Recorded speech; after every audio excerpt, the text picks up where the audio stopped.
is up, nation? Welcome to the Light Bars and Lockers podcast, the Jeep podcast where we talk about badass builds, answer your questions, and discuss ways to beef up your ride. I'm Paul with JeepBeef. As always, we've got Ryan from Combat Off-Road, and tonight we welcome our special guest, Scott Poncher. How's it going, gentlemen? How you doing? Good. Happy to be here. Awesome. Well, thanks so much for being here. We really appreciate that. Yeah, Scott, thanks for coming on, man. My pleasure. Awesome, Scott. So Ryan, real quick, I want to get the 411 of what's going on in Pigeon Forge. Yeah, so Smoky Mountain Jeep Invasion, day one is done. It was crazy busy. There's twice as many vendors as last year. It's their 10-year anniversary. Lots of people out, like crazy line, like thousands of people in line. So it's been the most active show that we've been to this year for sure. Definitely the busiest, definitely people ready to buy stuff and ask questions, and it just felt like normal. That's the best way to put it, like just fun, normal. I didn't know what was going to be, because all the other shows this year honestly were kind of par or subpar, like, you know what I mean, mostly subpar. Like, people still have good attitudes, but I mean, just wasn't the same. But these people are like, into it. If they like the product, they bought it. I saw a lot of people carrying stuff around from all kinds of different vendors. So it really felt good to like feel that vibe for sure. Right. Yeah. I know there's been a lot of, we talked about it before, but uncertainty within the industry, right? Just as a whole. I mean, the automotive, with everything going on in the world and recession and what have you. Scott, have you ever made it out to Pigeon Forge, to the show there? No, kind of a West Coaster here, been to Moab, and, that's where I've done probably most of the crawling. That seems like one of the best places to go. If not, I'm out in the desert or doing something like that. And nice. My whole backyard is the desert here in Henderson, Nevada, or Lake Las Vegas. So amazing. Yeah, I'm totally jealous. And out of just anecdotal experience, right? So Ryan, he went out and hit Moab last year, and I've heard so many people say it's just a totally different experience, desert and rock versus what we have here on the East Coast, which is like lots of slippery mud. Slippery. Yeah, lots and lots of pinstriping happening. Yeah, that sort of fun stuff. But so totally jealous, and plus the weather too, because you can't beat. I think what you all have where you are, it's pretty awesome. So, well, with that said, we'll circle back, because I have a couple more questions about Pigeon Forge and what's happening, but we'll talk about that later. But for now, Scott, let's start with for those people tuning in, whether now or afterwards on the podcast channels. Tell us a little bit about yourself and who you are, and I'm sure lots of people already know, but just give us an overview. So I was working at McDonald's, and somebody said, "Hey, you want to get in the automotive aftermarket business and make leveling kits?" No, that's not what happened. I was gonna say, that sounds amazing. I'm like, this is cool. I didn't know this part. Actually, I have a lot of a pedigree in the automotive aftermarket, and my father was a big time manufacturer's rep back in the day when Pep Boys was based in Los Angeles, and he sold all that junk. I was being groomed to take over his business, but all of the major retailers in California, Arizona, Nevada just left. I mean, before there was AutoZone, it was a different company, and Pep Boys moved, and California used to be the place for automotive aftermarket parts and accessories. So I saw that things were kind of changing, and then I was working with my dad, and I said, we need to get in the truck accessory business. At that time, him and his partner, we represented companies like, we had Mr. Gasket and a lot of performance, but a little bit of truck stuff. And I go, we need truck accessories where it's going to be at. And they kind of laughed at me. They told me to go back into the corner and keep my mouth shut and just, worry about my own territory. Right. So in the meantime, I started developing relationships with companies like Deflect-A-Shield and Delta Toolboxes and companies like that. And I brought those on with my dad's company. And finally, like in 1996, I told my dad I had enough and I'm going to start my own rep business, just selling truck accessories. And I called it Truck Accessory Sales Company. So with no lines, and my father telling me, okay, son, no problem, you leave, but you'll be begging for your job back in a couple months. And I told him, I don't think so. So I said, let me take a couple of the lines that you have that are truck accessory lines. And even though I owned 20% of his company at the time, he said, no, you can't have anything. So I said, fine. So I started with nothing. I scrapped a bunch of stuff together and ended up picking up a big line called Steel Horse at the time. And then there was a company called carparts.com.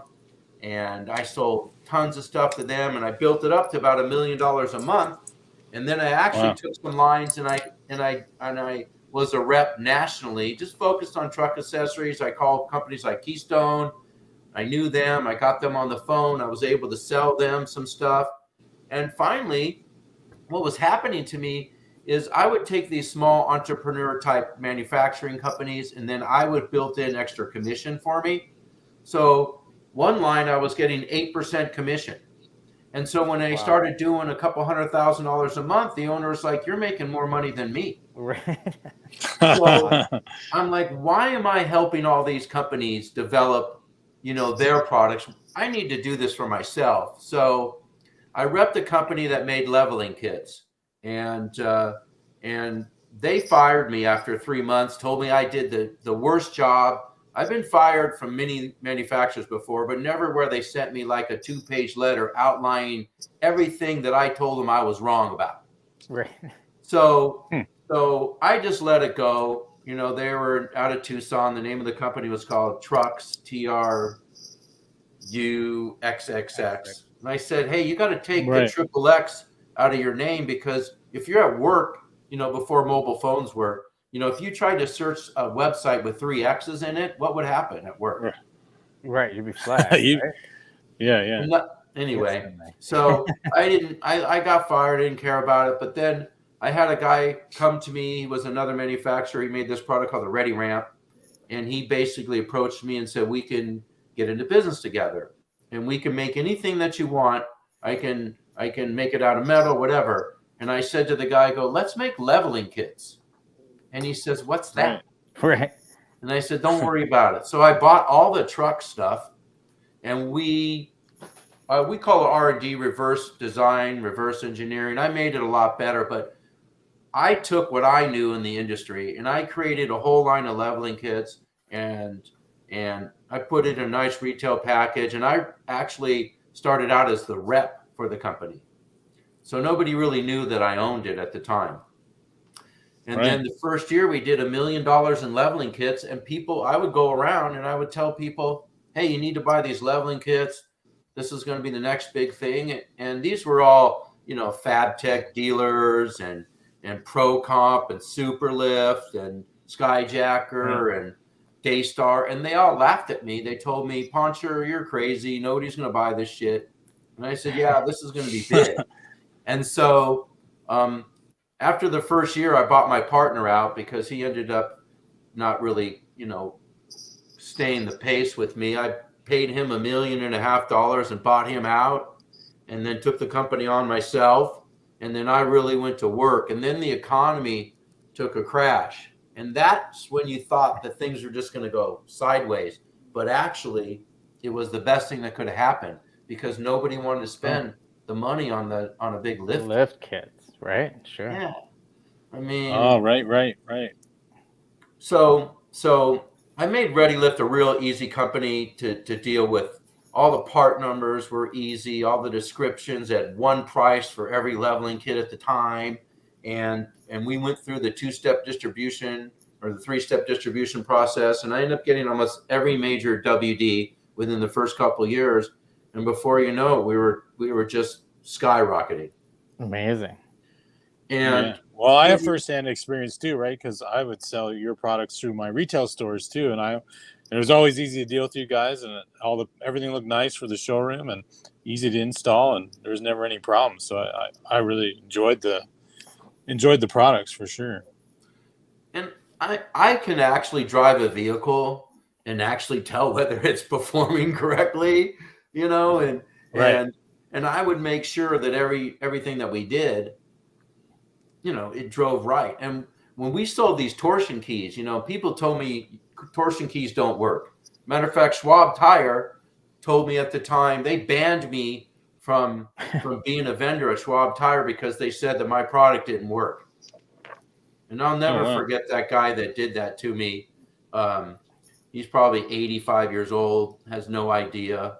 And so, but what we did differently with the torsion keys at the time was what we added shock extensions and a shorter bolt. So the top of the shocks weren't topping out and they weren't over rotating the bar, which, acted your spring at the time. Put it in a kit, made it out of forged. And then, things went well and the company expanded. And after 10 years, I kind of had enough. I had a little bit of health issues and too much pressure. So I decided to take a little bit of a back seat. I sold the company to a private equity firm. And I was going to be involved in the new company. I had every intention of being involved in the new company, but the people I sold the company to ended up being really bad hombres. Oh, really? Oh, really? Now imagine if you met this woman and you told her she was beautiful and sexy and great and she was perfect. So you married her. And then the day after the marriage you told her you're nothing but a, fat ugly pig and I hate your hair and you need to change everything and I don't like how you dress, and you'd be like, why didn't you marry me if you didn't like me? Well, this is what these guys told me about my company. Wow. And so I end up getting in a big fight with them. I end up leaving. If they did everything to try and destroy my earnout after the second year, and the company was doing fabulous. And then they really screwed it up. And then after 3 years, they had enough, and they end up selling the company to Wheel Pros. Right. So yeah. ReadyLIFT is part of Wheel Pros. Yeah. That's amazing. Yeah, right. And they're going to blow it up like something else. And the funny thing was, people that know me that I don't take any shit from anybody. And I actually went into a couple of lawsuits with Greg Adler and Four Wheel Parts at the time. That's what I was famous for suing Four Wheel Parts for false advertising. That's amazing. And actually, what was that? What was the false advertising? Well, what they did was I had a deal with ProComp, and they approached me, and I put together a private label deal for ProComp's Level Lift line, which was all my product. And what happened was I told them we have to sell it at the same price, and I had agreement with Lauren Schneider at the time, and so they started going out to all my accounts and undercutting me. Yeah, shit. So I pulled out of there, and I said, I'm not selling you anymore.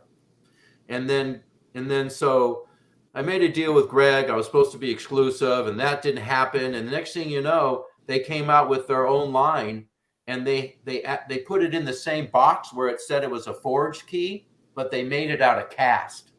And I kept So what happened was they were failing. Their keys were breaking. And people were calling me up and saying your keys were breaking. And I said, show me a picture of it. And it was wasn't my stuff. It was the new stuff they put in the box. Wow. So I got a hold of my attorney, and he said, well, let's sue them. And we sued them for false advertising. And that's what they were doing. They were advertising the product as forged, and it was a cast piece in the box, and nobody caught it. And I caught it. And then after that, they hated me. They threw me out of Four Wheel Parts. And here's the funny part. Okay. Well, after Greg sold the Polaris, they did bring ReadyLIFT in. But guess who owns Four Wheel Parts now? The same company that owns ReadyLIFT. Wheel Pros owns Wheel Four Pros? Wheel Parts. Yeah. That's amazing. So now that's going to be their new They're just going crazy. Oh, my God. That company is insane. Right. I wish I would have sold to Wheel Pros. I'd probably still be working. But nonetheless, ReadyLIFT today, I sold it, was doing about 20 million. They claim they're doing more than 50 million and claim to be soon to be $100 million company. And I'm just proud of what I started. And I know I did it. It's the same. They're selling the same stuff that I did. Yeah, it's sure. the same shit. There's no That's difference. amazing. Yeah, that is so cool. You mentioned that when you were talking about the recession and you were concerned when that happened. Was that back in 2007? That recession? Yeah, 2007. ReadyLIFT's first year in business, was 2005, and then 2006, and then 7 and 8. I mean, it really got scary there for a while, and that's why my partner at the time, he got a little scared, so I was able to get rid of him. And then, I mean, I was a salesman of the company, man. I'm the one that did basically. And what was happening, I was hearing from all these shops, and they were saying, if it wasn't for ReadyLIFT, we would have gone out of business, because people were still buying new trucks. They wanted to put the tires and wheels, because a stock truck, quite frankly, or a stock Jeep looks kind of ugly. Yeah. And so people were doing, instead of doing one lift kit that took up the lift for 2 days, cutting and welding and banging on the thing, the leveling kits, they could do 2 or 3 a day. And then people with the money they saved, they were buying other stuff. So, for a guy that was a manufacturer's rep that really didn't get any respect, to people just loved ReadyLIFT. I mean, my ego got really big because everybody that bought the product didn't have a problem with it. If they did, I took care of it immediately. We had the best customer service, and everybody was making, the WDs were making 40 points. The retailers were making 40, 50 points. And everybody was, they would charge a couple hours labor, and they would do it in about an hour. So it really, the recession really made leveling kits. And the funny thing is today, from what I find out, is leveling kits today are the most popular form of suspension modifications by far. Is that right? By far. It doesn't surprise me. I mean, I know, again, with 2007, what a lot of manufacturers did to try and boost sales was they really pushed leasing, right? So if people are leasing a Jeep or a truck, I mean, a ReadyLIFT kit is a lot more reversible than. We didn't cut anything. That was our strut extensions. Anything that was a coil over, or anything that was spring spacer, you could return it back to stock. There was no cutting. Some of the other manufacturers, you had to cut the studs, and you were swapping the right passenger with the driver side coil over, or strut, whatever you want to call it, McPherson strut, and there was no going back. So that's what people loved. And so if somebody had a problem, I would say, put it back to stock and take it back to the dealer. Right. And and they would do that, and they would get anything that needed to be fixed. Yeah, amazing. So it just really took off, and so it was fun to be involved at that time. And one of the cool items that we developed was before, if you want to do rear blocks, you would have to buy separate blocks, separate U-bolts. You would have to, figure out what the lengths were, cut them, all that stuff. So I put together the first packaged block kit, where you took the factory block that had the ear on it and stuff, and just expanded it, just exploded it, made it taller, kept the angle, kept the right slot there, so it wouldn't slop around in there, because stacking blocks in some cases is illegal. In some states. Yeah. So we created the OEM style block kit that became what we at the time called it the SST kits, which stand for Smart Suspension Technology. And today the SST kits outsell the leveling kits, where people actually lift the rear. They want a little bit of a rake in the back. Yeah. Okay. And so that's what we did. And that SST kits are what they sell apparently the most today, and same stuff that I developed. That's amazing. Yeah, that's really cool stuff. Yeah. Well, I know in my retail stores, we sell tons of that stuff for sure. Yeah. Well, that's what I have. I hate to say it, but that's what I got. Brand new Rubicon. I just wanted to go up to 37, so I just ran one of Ryan's, but same thing, right? I mean, that's what it is. Short term, it's great. Perfect. Rides like brand new. I love it. As a matter of fact, that was the whole thing. I remember driving this Jeep that Four Wheel Parts wanted me to do a favor. I was real close with them at the time. They're like family to me at the time, and so they asked me to drive a Jeep that had a Skyjacker kit on it. I was probably, maybe it wasn't even a JK at the time, so it was probably pre-JK. So I drove it down the street, and I'm trying to keep I'm like, why is the steering wheel like this? And I hit the gas and go over here, and I'm like, who would drive this?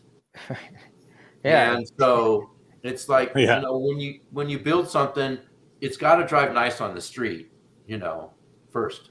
That's it, exactly, right? You spend 90+% of your time on, at least if it's a daily, right? Like you're doing a lift, spacer lifts or whatever. Yeah, you're spending most of your time on streets, right? But we went out wheeling this past week, and I kept up with everyone else with just a little spacer kit. It's fine. It's great. Yeah. It's kudos to Ryan's kit. So his is pretty sick. So there you go. Well, it's little now. Yeah, we made it chunky. You made it what?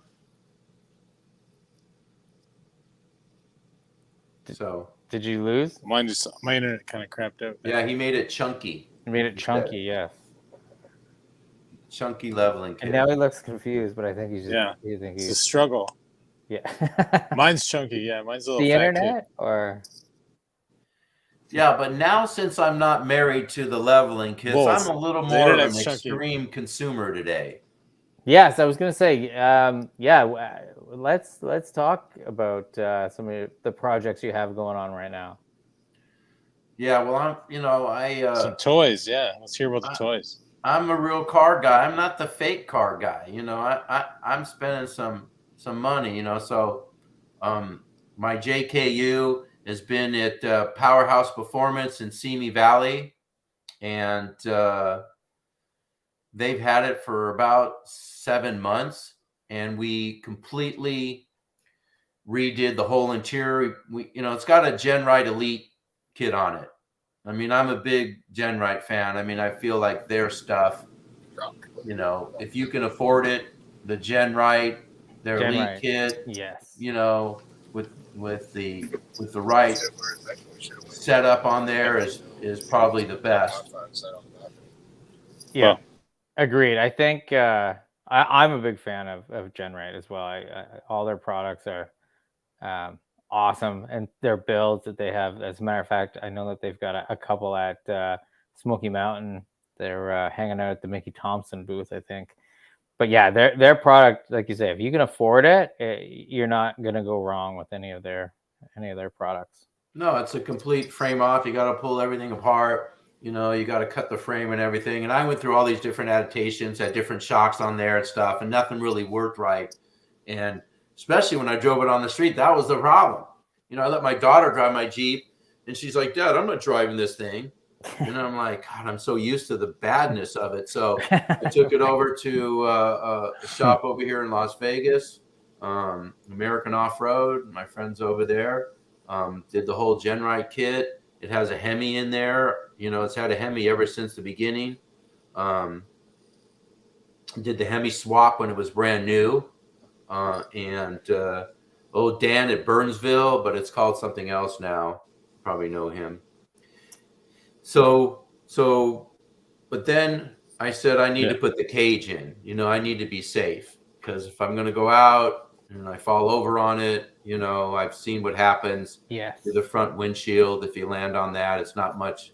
And I had the setup there, was like a fake cage. So I took it to my friend Thomas, who's actually right around the corner from GenRide. Oh, there you go. And so we ripped the whole interior out. There was probably that much dirt in there, at least. and somebody dropped like a 44-ounce Big Gulp or something in the back. So there was mold and stuff. And then the guy that did the original stereo, he says, "How come this thing didn't catch on fire?" There was wires that were exposed from the whole stereo system. It was a mess. They ripped everything out. Oh my God. We dynamited the whole inside. I put a super cool stereo system with the big Alpine head unit that just came out. That's backlit, and put the radios in it and redid the whole upholstery. I just spent an obscene amount of money, and it looks like I spent way too much. But it's supposed to come home. It's been gone for 8 months, and I have a half door set up on it. So I got the full doors, I got the OEM half doors, and we put their basket in there. And what they didn't tell you is when you do their cage, all of your kick panels and then your B pillar, all that stuff disappears. Yes, I've seen that. Yeah, I know what you're talking about. Yeah, you know what I'm talking about. So beautiful. I love it. Well, I that's not good enough for me because I didn't have a so we fabricated metal panels, and so they're actually going to cover all that stuff up. They basically cut everything out, and it's all going to be tucked in there, and the wires and the carpet's going to be down nice, and so it's going to be clean. Are we going to be able to see it somewhere? Are you going to take it to do you take it to any shows or? I'm going to be taking it to for sure. Yeah, that's my plan. That's my plan. Take it to some shows, and then so that's one thing I'm building. What else do you want to ask me what I'm building? Well, real quick, just back. I want to hear about the Bronco, man. Okay. The Bronco, though. Yeah, we'll talk about the Bronco real quick about the JK. I'm just curious. So you said you got it new. What year was it? 2013. Okay, right on. Perfect. And it's only got like 10,000 miles on it. Is that right? Oh, yeah. Wow. Well, most of it's been on rocks and stuff. And there's a video out there of Lauren Healy after I sold the company, I had to let them use the vehicles. They actually told me that the vehicles were part of the company asset. I said, no, no way. The vehicles. They said, you can't do that. I said, well, I'm going to. So I bought the Jeep for like $7,000 and, it was like nothing. And so, but I had to let him use it for development for a year. So Lauren Healy, we sponsored him at the time, and, he's an Ultra 4 racer, very popular. Yeah.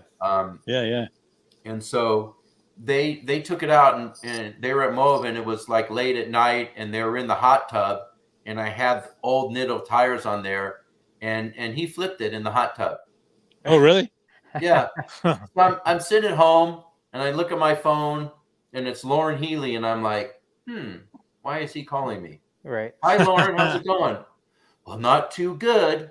And I go, what happened? He goes, well, we kind of rolled the Jeep in the hot tub. I said, you did? I said, did you get a video of it? He says, oh, yeah. I said, post it. It'll go viral. Yeah. Yeah. You're not mad? I go, no. Are you okay? Everybody okay? He says, yes. He says, well, I'll buy it from you. I go, no, I'm not going to sell it to you. I'm going to fix it. So I had to make my old company. They had to fix it. It was like $12,000 in damage and write a check. I love it. That's amazing. So that's my. Now I want to find that video. Maybe we post. It's online. You can look at it. I'm sure we posted it at some point. Yeah, Lauren Healy just reposted it just recently, and then I did. So yeah, it's Lauren Healy crashes Jeep in hot tub or something. So you could find that. It's not the most clearest picture, but my guys were laughing. They thought it was funny. All my ex-employees, they didn't give a shit. And that was probably when I figured they dropped the big gulp back there and just let it soak into my car. Hilarious. All right. Man. Yeah, let's talk about the Bronco. I'm curious your take on it, especially after having a JK and what your thoughts are.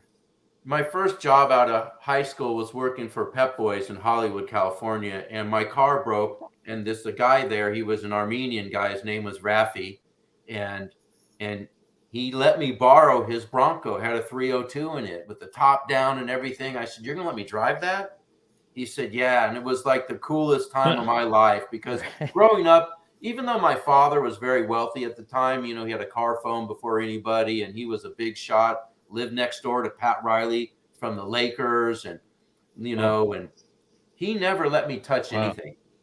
Couldn't drive one thing of his. All right. Yeah, he said, "No, you can't drive it. You're not doing. You buy your own shit."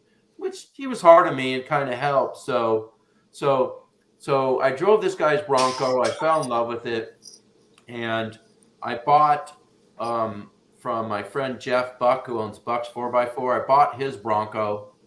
And I realized it was too much of a project. So I went ahead and acquired the Roadster shop. It's called their RS4 chassis, RS4R chassis, which is anybody familiar with the Roadster shop? You basically take a modern drivetrain and it bolts right on top of or right underneath your body using the same attachment points. I mean, you can do whatever you want to that Bronco, but with that solid axle leaf spring front end, if you're going down the highway at 60 miles an hour, you decide to answer your phone, next thing you know, you're 5 lanes over. Really? You know, they're very twitchy.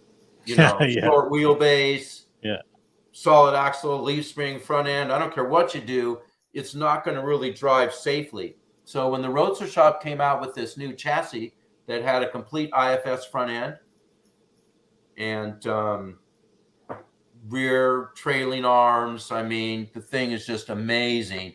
So all modern. So I bought that from them. I actually had the first one they did, and I bought it with a Ford Mercury. It's an SB4 motor. So it's an 8,500 RPM high rev dual overhead cam motor that goes in a boat. Wow. So they're not even doing that anymore because they found out that it was too hard. I will have there's only 2 of them that they've done, and Thomas has both of them at his shop. Mine be the first one. They don't even offer it anymore.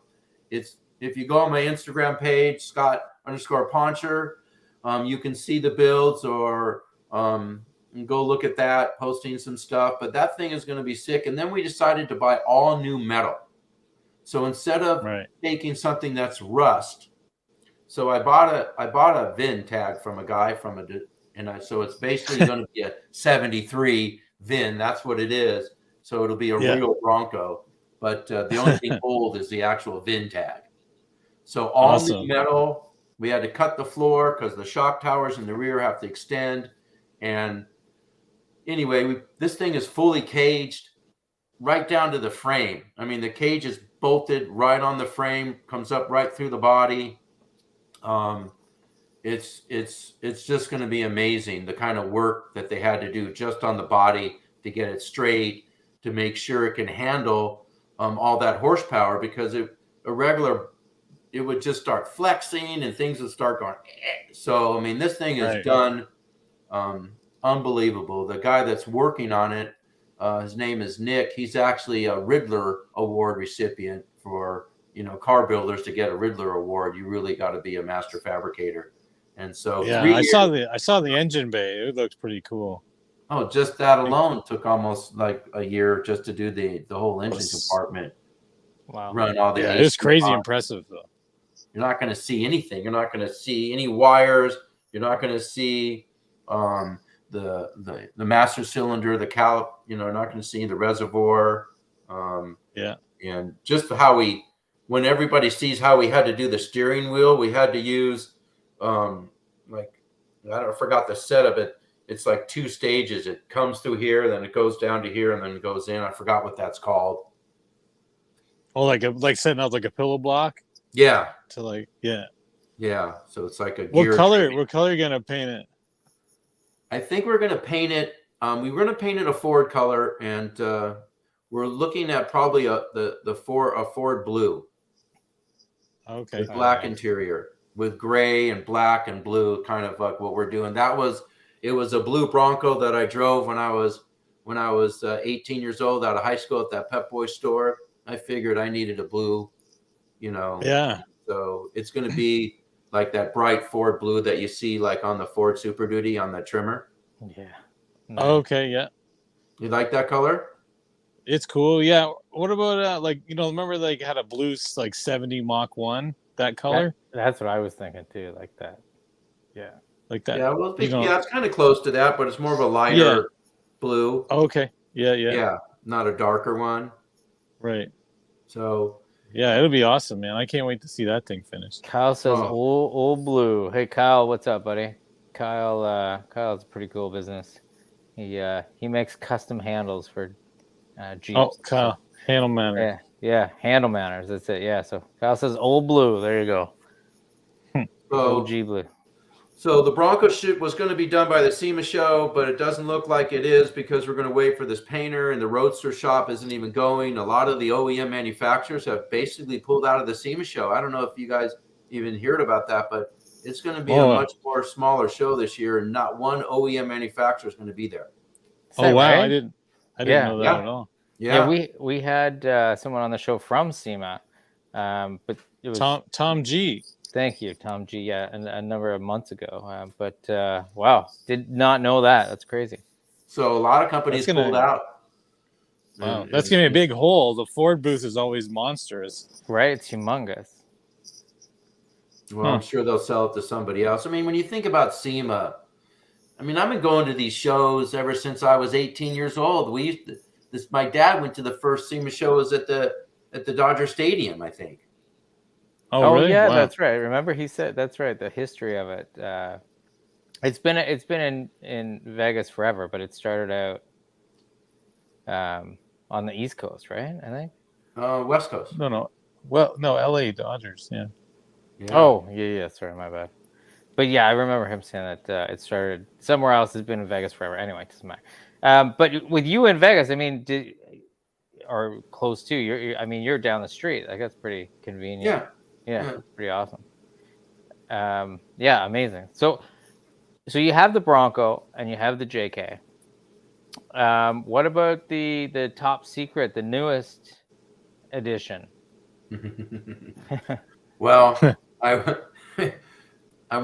always wanted a pre-runner truck, like an older Ford pre-runner, and I bought this one off of Meekum Auctions one night when I was home drunk, and it ended up being the biggest pile of shit. And so I tried to fix it, and I'm like, I'm never gonna make this thing into a pre-runner. Just forget it. So I ended up, the guy that sold it to me, he wanted it back.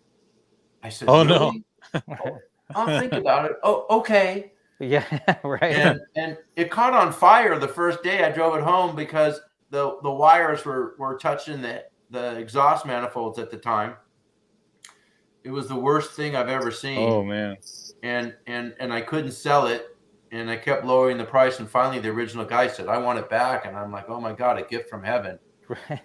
And so I sold it back to him for more than I bought it for. Well, that's good. And so I was just on Instagram, and here comes this Dislit Motorsports 1996, 1995 Bronco F-150 that he built. Want to show a picture of it? There she Bam! is. Yeah, it's super cool. Oh my God! Cool. Yeah, look at that thing. I mean, the list goes on. It's on Race Desert. If anybody wants to go look at it and see, it's the guys at Dislit Motorsports in Santa Fe Springs. The owner, Gary Oliver, he built this, his own personal truck. Technically, everything is new from every nut and bolt. It's been gone through with all their parts, king shocks, coilovers. I mean, cambered rear end, shortened 8 inches. It's badass. And so I just did that deal with him the last couple of days. He tried to sell it for more. He had it for 110. I ended up paying $89,000 for it, and he wouldn't take a penny less. And so I said, well, he had over 2,500 hours building that thing. Wow. It's gorgeous. Like, it's amazing. Oh my God. Yeah, look at that thing. So yeah, well worth it. You can't build that for that money. No, because I build stuff and I never seem to see it. Right. You know, this thing's going to be here like on Tuesday. So yeah, just put some turn the key and go. Yeah. Right. Eric, he said you could drive it across country. He says it's got the original motor, and it's fully reliable, which is something that I wanted. That other truck wasn't reliable. Every time I drove it, I had a problem with it, and I'm like, catch fire. Yeah, catch fire, stall, wouldn't start. It was just bad. What was it? The other one? It was a 73 Ford F-250 short bed crew cab. It was blue. It was nice, but it was just a POS, just a real POS. It looked beautiful, in my shop, everybody loved it. You know, the interior was all redone. It had amp steps on it. It had a blue metal flake paint job. I mean, it really looked good, but it didn't really act the part. It was a sad deal. Very bad. That's too bad, man. That's too bad. Nah, you know, so you win some, you lose some, but don't buy anything off a Mecum auction unless you've actually been down there looking at it. And, you know, I looked at a bunch of cars, and by the time something came around that I could afford, I just bid on it. The guy wanted 75 and I bid 45, and he goes, sold. I go, I didn't think. And so I go, it's mine. He goes, yes, it is. It's yours. Holy shit. That's funny. That's funny. Oh my God. Hilarious. So what's next then after? So once you get the JK back soon enough, the Bronco still a ways out. You've got the F-150 coming Tuesday, hopefully. What's next? Are you just gonna hang out with those three for now, or? I like dirt, and then I like asphalt. So I have next weekend I'm going to be in Ontario at the Porsche Owners Group. Oh, nice. Oh, cool. On the track at Ontario Motor Speedway. Wow. That's all right. What are you driving there? Well, I got a 2021 992 Porsche Carrera. Whoa. Nice. Oh, sick. And I'm going to get up to about 140, 150 miles an hour on a high bank with that thing. I got to wear my driving suit, wow, Nomex gloves, and socks, and that's insane. So that'll be awesome. Yeah, that's going to be really fun, and that's why I bought that trailer, that new trailer that I bought. Yeah, that trailer's sick. Trailer. Yeah, it's awesome. So, because it's so low, so the Max D trailer drops all the way down. It's on airbags. Yeah. Wow. Yeah. And you can just you got to see that, Paul. It's really cool. Yeah, I didn't see that. That's sick. That sounds awesome. So is that your daily then, the Porsche? Well, that's where everybody's got to check out. You got that bug on there, huh? Oh, get away, bug. So I got the Porsche. I also have a Camaro that I've taken on the track several times. That's 2010 SS Camaro. It's a 650 foot-pounds of torque on the rear dyno. Wow. It's got a Magnuson supercharger. That's fully built, suspension built. It's got olefin coilovers all around and all-strength parts and stuff. And that car is super fun to drive. I call it ice skating because in third gear, if you punch it, I mean, you could be on the freeway and it chirps third and sometimes fourth gear chirping. Wow. 6-speed manual transmission. That car only has 9,000 miles on it. It's 2010. Wow. So is that a 6.2 liter then? Yes. 6. Yeah, LS. I think LS3. Right. LS3 is 6.2. Yeah, it should I can't be. remember those numbers. Yeah. Yeah, they're cool cars. Yeah, that's the Magnuson supercharger and it's been all the upper end's been built up with, coolers on there and fuel stuff on. I mean, that thing is a badass. So those are my two track cars, for the asphalt, and then I have a Dodge Ram that has the Carly Dominator kit on there. Oh yeah. Carly suspensions, yeah, they like Genrite. Carly is for Ram. That thing is built to the hill with King 3.0s all the way around and Innovate wheels. The truck has got a aftermarket stereo system in there that's plumbed in. It's got that big 12.5-inch screen in there. So that's kind of my daily driver is that big truck. But I waited 2 years for a new Bronco, the 2022. Yeah. So I actually decided not to touch the new Bronco. It's a wild for track. A couple weeks. No, I want to start a new Instagram page that's totally. Oh, yeah. No. Listen to this. This is funny. Don't take me seriously on this, but it's called. I want to start. It's called AA. It's called Aftermarket Anonymous for people that can't stop spending money on aftermarket products. There you go. That'll be a big page. The founding member who's the worst offender of spending money on aftermarket stuff. So the Bronco is in Simi Valley, California. Actually, it's in Calabasas, California, at Alan Ed's Auto Sound. And they're putting a stereo system because the stock Bronco stereo is terrible. Is it? Yeah. Oh yeah. So my whole thing is I have 3 grandchildren. I have 2 daughters. So I'm basically building a car, and so when I leave, everybody gets a car. Oh, there you go. Oh, there you go. That's cool. The Bronco, the new Bronco is for my granddaughter, who is just 1.5. So when she's 16, she'll be driving that to school. Nice. There you go. That's the all right. Bronco, the first gen Bronco is built for my first grandson. That's going to be his one day. Oh yeah, that's cool. So you asked me why I'm doing this. I'm doing it for my family, really. I'm going to enjoy it while I'm here, but I'm not selling anything. I'm leaving it for everybody's got their name on it, and then everybody gets a car when I go. My grandpa left me a Chevette, and I was like ecstatic. So I could imagine if it was a Bronco. Chevette? Yeah.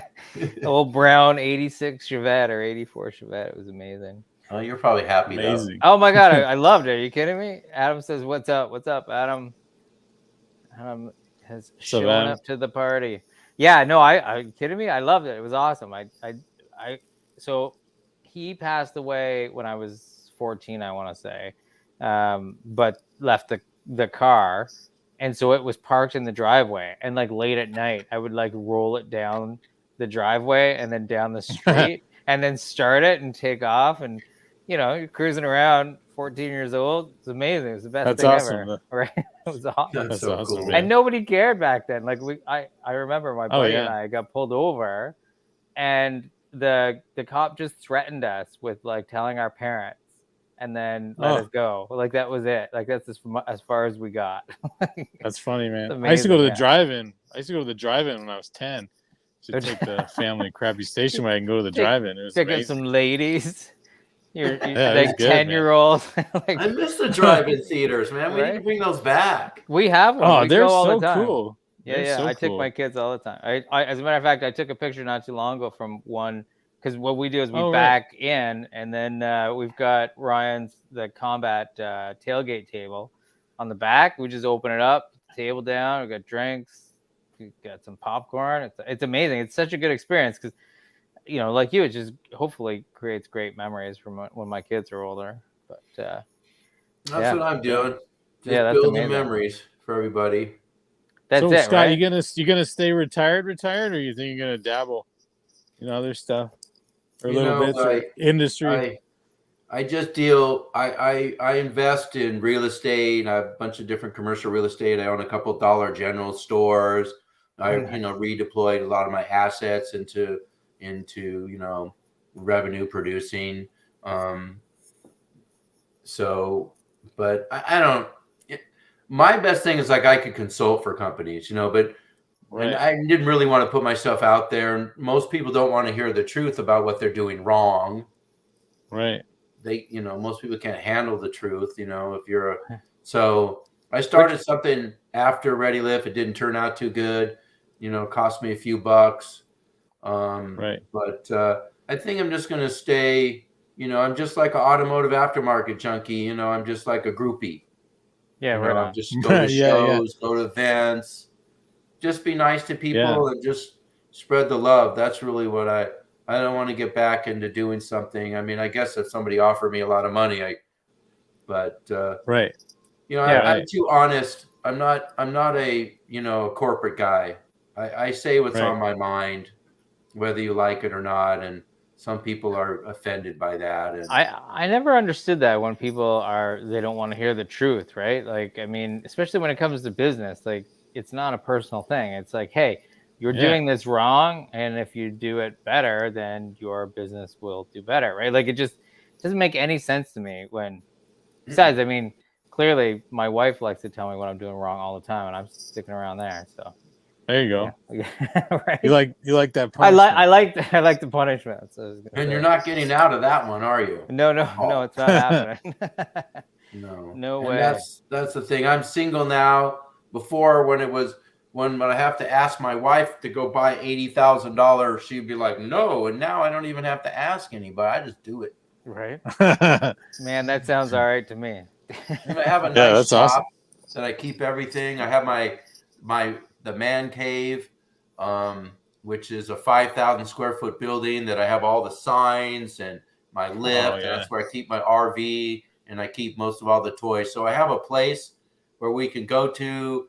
You know, if you guys come out here for SEMA one year, we can go hang out there. If you want to park your RV there and stay there overnight or whatever, I got a place for you, Ryan. Dude, that'd be amazing, man. I love that. So, you know, you can plug in right there and hang out. And then I got a whole upstairs mezzanine area that's got a pool table, poker table, bar area that overlooks the whole Las Vegas Strip. That's awesome. Oh, really? Holy shit. Right? The whole Vegas Strip.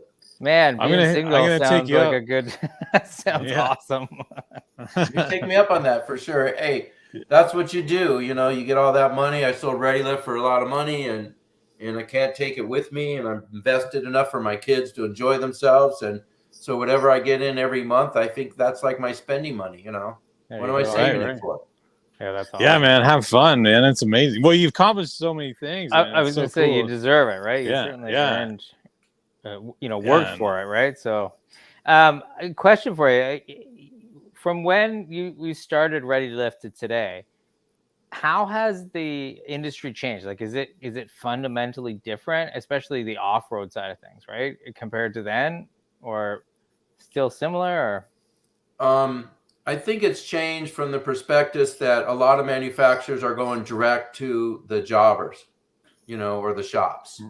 Where before you really needed the WDs, you really needed the Keystone and the Myers and all the different buying groups, which are still a substantial percentage of the business. I used to call it the 80-20 rule, where if you get those 20% of those customers, it's really going to produce about 80% of the revenue. And it might be maybe a little skewed from that. They're still big.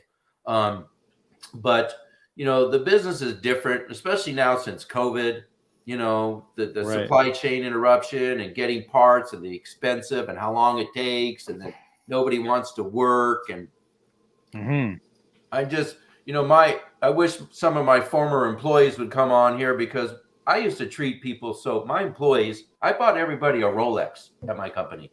Wow. Oh, really? Holy shit. All the sales guys. Amazing. Nobody does that. No, man. No, I told them when we hit $1 million a month, I'm buying all you guys a Rolex. That's epic, man. Yeah. Most of them sold it. There's only a couple guys that actually kept it. Really? They sold it. Yeah, that's unfortunate, man. You figured have that more of that like accomplishment, kind of like nostalgic kind of, you know, feeling, right? Because you can't build anything alone, truly. So like your team actually helped you get, you know, there, and you did something amazing for them. You figure they would appreciate it a little more than that, just cashing it out, right? That's pretty wild. So, you know, I think the business changed from, you know, the distribution has shifted.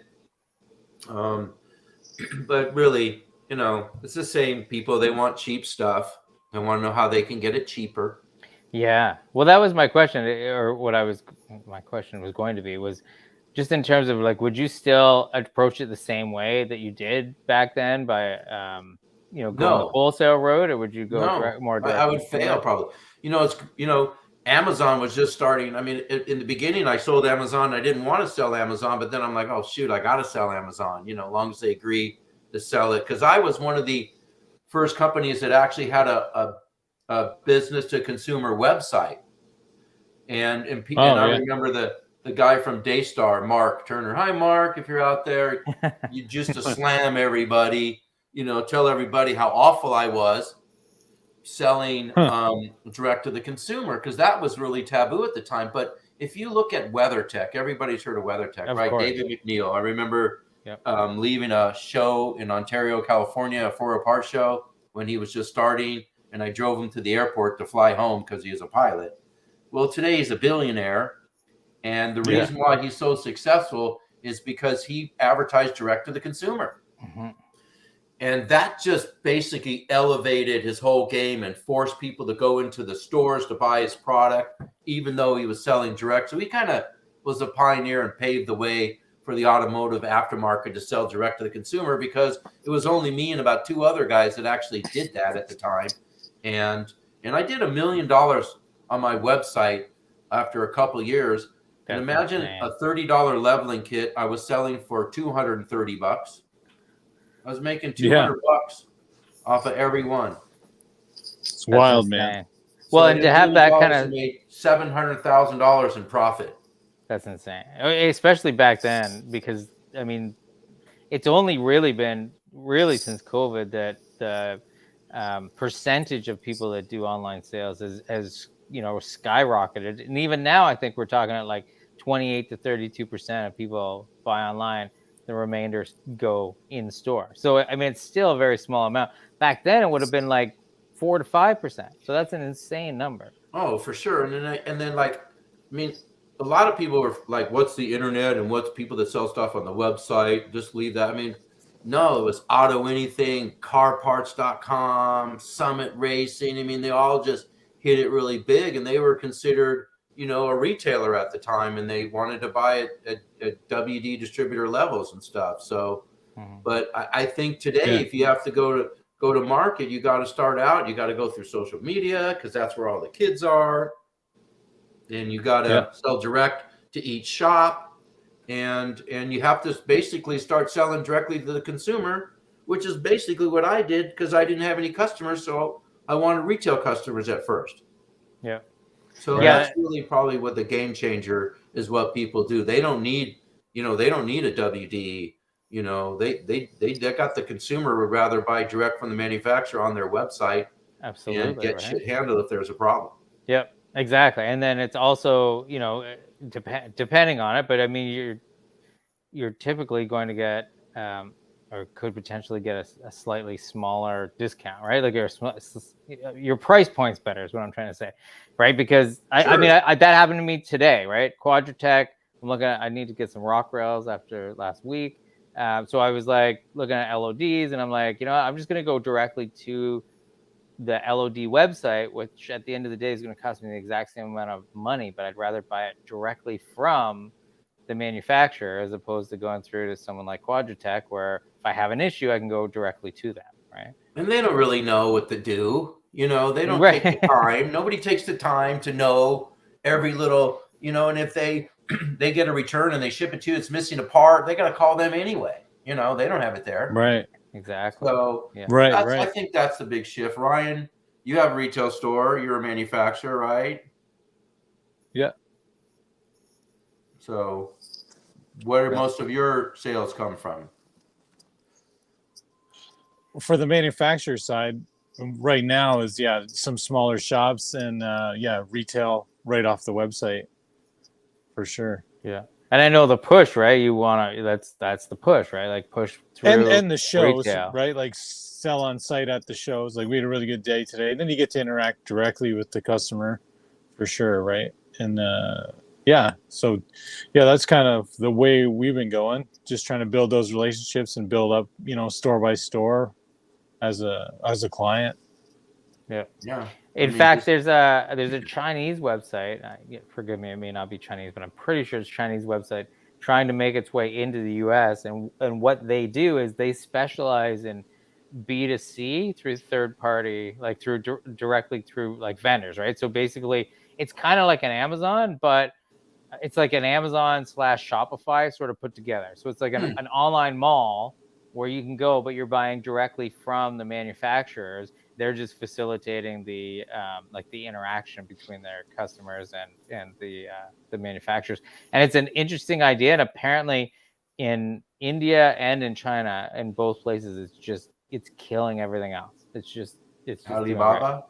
Yeah, it's killing Alibaba. Yeah, Alibaba has got some issues of its own right now, I think, through the whole with the U.S. government, I believe it is. But it's just an interesting concept. I haven't checked it 100%, but I just read an article this week about how they're fundamentally changing the game, because they're basically getting the Walmarts or the Amazons and getting those guys out of the way and just facilitating the direct route between the consumer and the manufacturer. And then, you pay them space, right? You pay them a little rent or something like that. I'm not sure exactly. Interesting.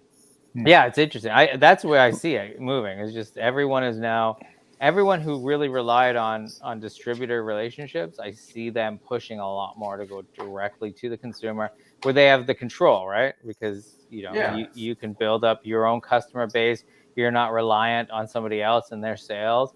And let's face it, if you're relying on distributors and the distributor drops you for whatever reason, I mean, there you are holding your bag. What are you doing?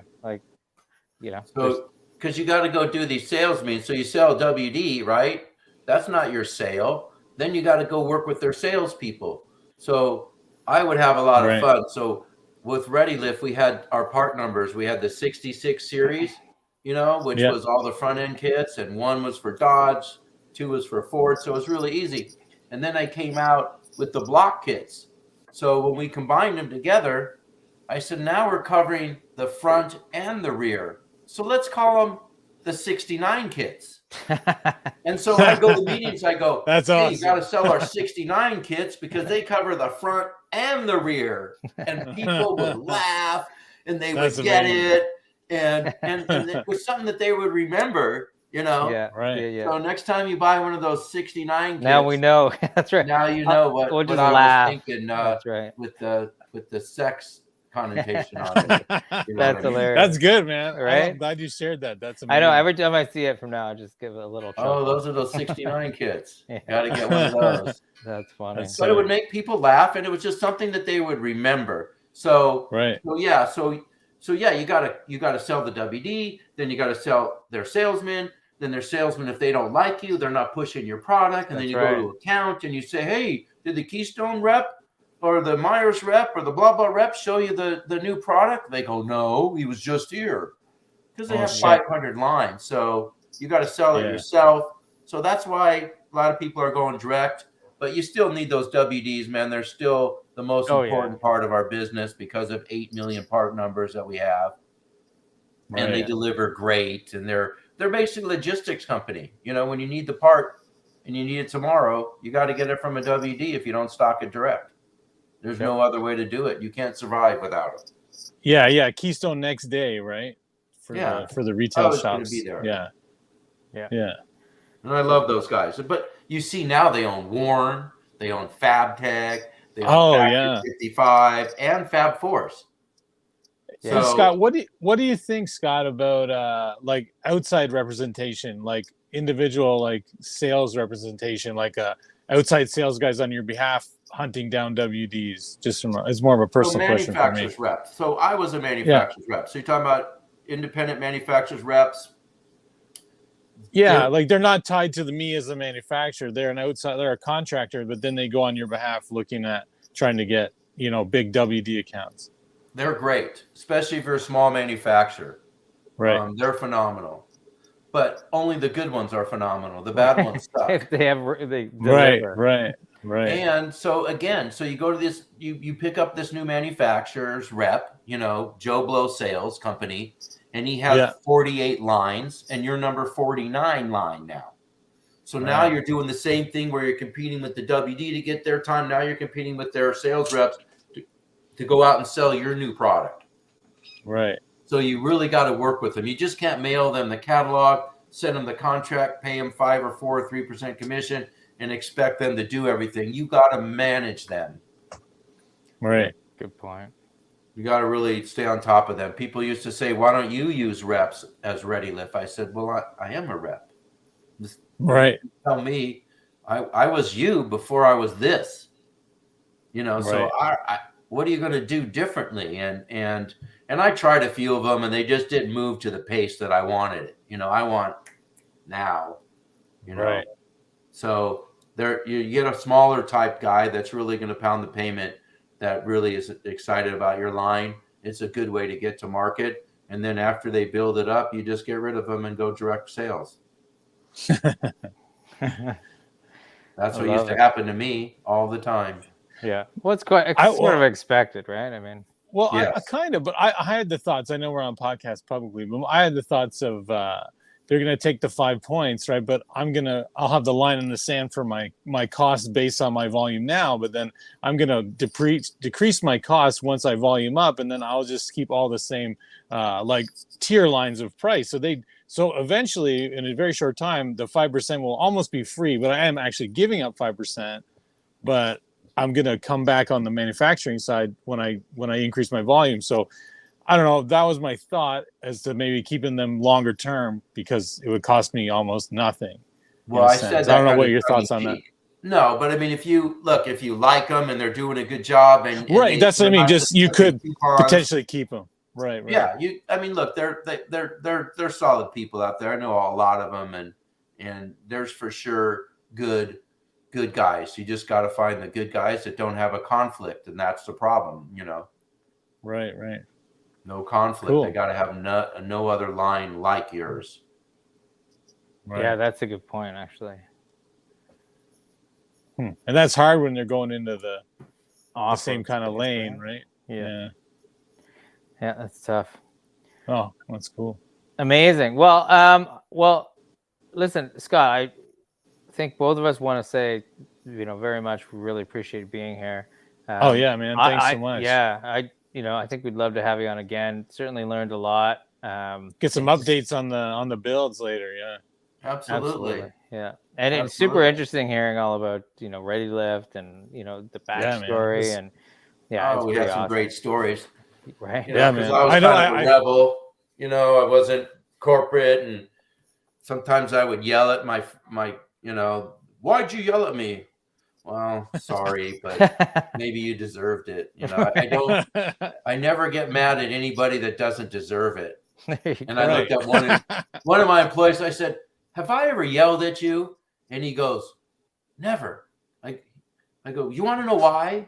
He goes, why? Because you don't lie. Right. Tell the truth. Yeah. You're honest. So you never deserved it. There you go. So, the key is to be honest today. Honesty goes a long way. That's what I tell my kids all the time. People buy from people. They love people. They don't love the product. They just love the people. They want to make money, but, you make friends first, and then you make sales second.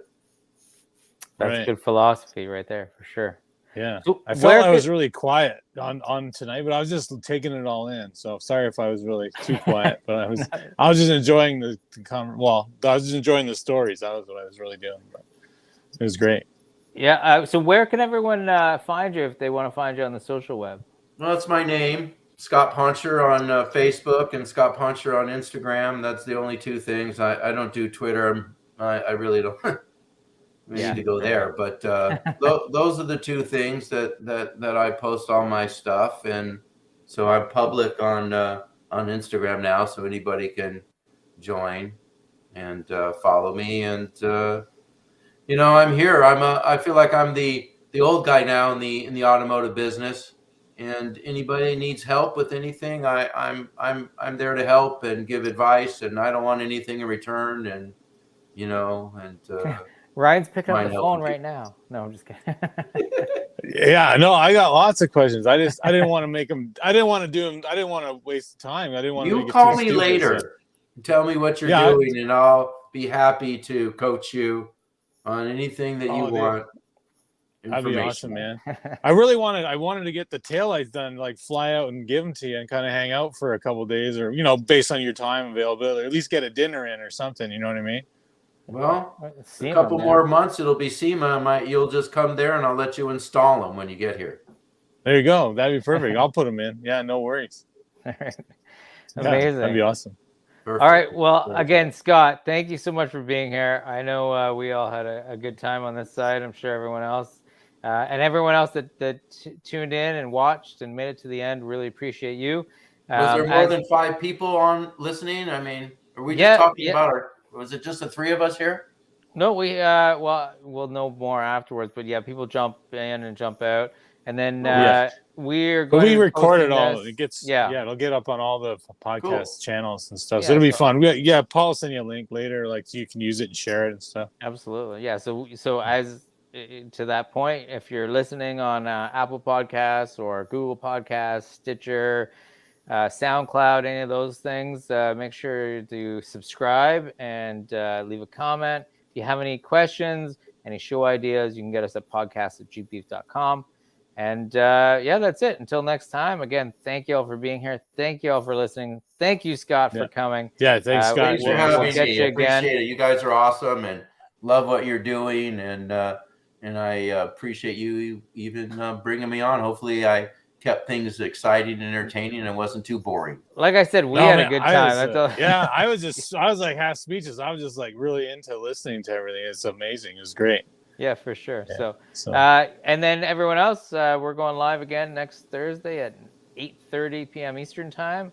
So I guess ish. Yeah. So we'll see you then. Until then, then, I'm going to find out that show that I was at and send you a text and let you know because I have a T-shirt in my closet. I got to go look at it and see where I was. I don't remember. Yeah. I want to see that, man. Totally. All right. Amazing. Okay. Thanks.